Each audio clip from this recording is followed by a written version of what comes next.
Вандалы. Как погибли первые африканские германцы. Над зыбким воздухом пустыни парило желтое солнце. Осеннее солнце Африки было столь же обжигающим, что и в самые жаркие лета в Италии. Тем страннее было видеть светлокожих и голубоглазых мужчин среди пейзажей Черного континента. Вандалы и аланы короля Гейзериха высадились в Африке в 429 году нашей эры, 80 тысяч человек одновременно на кораблях, приплыли в Ливию и напали на армию бывшего наместника Рима Бонифация. А по другой версии сам Бонифаций-узурпатор позвал вандалов в союз, чтобы сопротивляться Риму в его попытках вернуть себе Африку, житницу империи. Вандалы хотели земель, золота и продовольствия. Бонифаций пообещал им все это, после ряда тяжелых и проигранных битв, и почти 10 лет держал свое слово. Но вандалы, презрев договор, захватили Карфаген, изгнав оттуда римлян или обратив их в рабство. А затем захватывают Сицилию, Корсику и Балеарские острова. Рим растерянно взирает, как его земли одна за одной переходят к вандалам, да еще и при поддержке местного населения. Тяжелее всего то, что они, бедняки, просят под влиянием слишком больших тягот, даже прихода врагов, и молят Бога, чтобы им было дано сообща переносить от варваров то разорение, которое раньше они поодиночке переносили от римлян. В ходе завоеваний вандалы впервые дали повод ужасаться их бесчинством.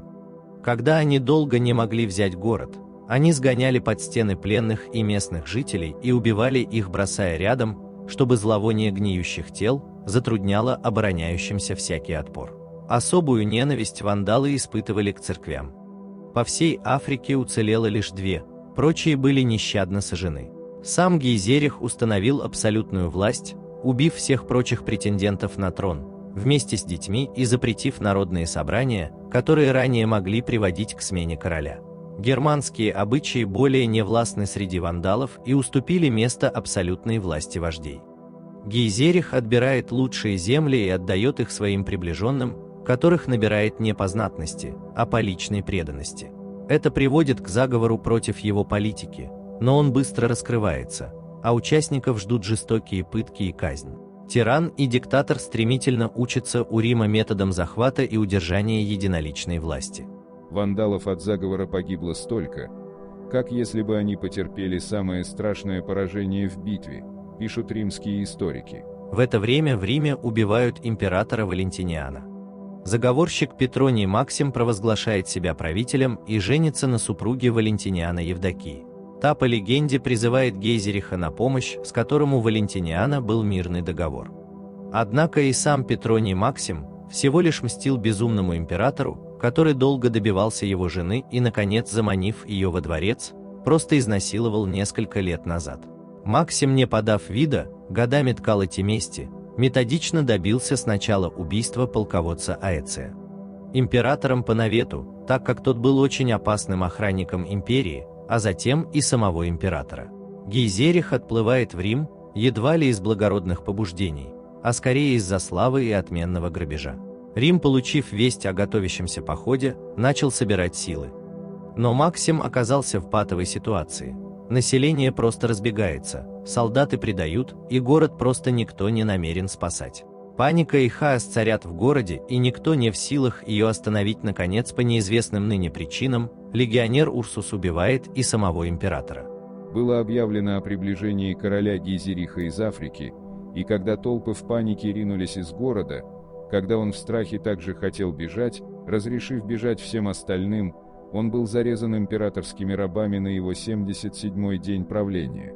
Его разорванное на части тело было брошено в Тибр, и он остался без могилы. А через 3 дня прибыл Гейзерих и его страшное войско.